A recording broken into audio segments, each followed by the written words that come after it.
আমরা দেখি সাদা পোশাকে পুলিশ এবং পোশাকধারী পুলিশ তারা কিন্তু সমাবেশ আন্দোলনকারীদের আন্দোলনকারীরা কিন্তু এই মুহূর্তে ছত্রভঙ্গ হচ্ছে, তাদের সঙ্গে যুক্ত হয়েছে ছাত্রলীগের অনেক কর্মী সমর্থক।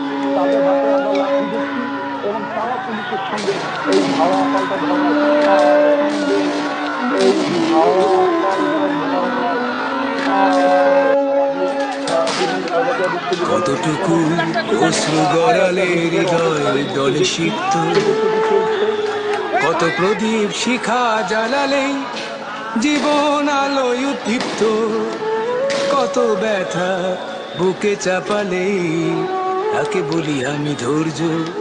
নির্মমতা কত দূর হলে জাতি হবে নির্লজ্জ। আমি চিৎকার করে কাঁদিতে চাহিয়া করিতে পারিনি চিৎকার।